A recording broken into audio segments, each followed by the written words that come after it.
Danse en plein air à Orowanchoki, dans ce quartier de Lagos au Nigeria. Ici, les cours de danse dans les allées malfamées attirent du beau monde. Cette effervescence a donné une autre image de ce bidonville réputé pour être un lieu où sévissent les délinquants.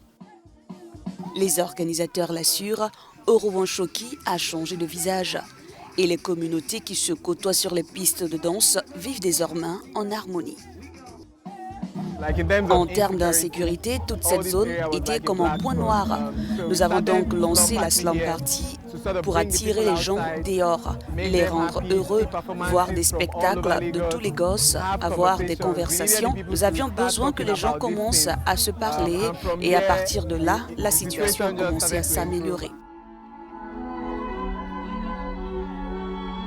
Derrière cette initiative se cache un autre enjeu, celui d'alerter le gouvernement nigérian sur le manque d'eau, d'électricité et d'assainissement.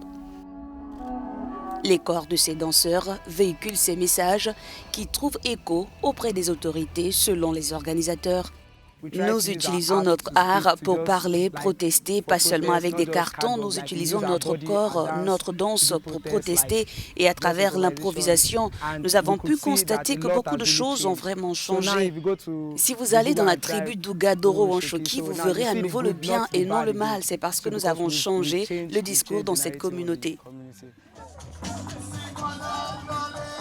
Depuis 3 ans, ce collectif organise des ateliers de danse pour les enfants et des activités fitness pour les femmes.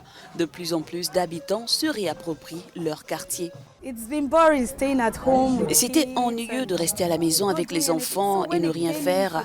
Alors quand ils sont venus pour la formation, quand j'ai commencé la formation, j'étais si heureuse, si vivante. Tout était si naturel pour moi. Je me sens si heureuse parce que sortir, rencontrer des gens et faire de l'exercice, c'est tellement agréable.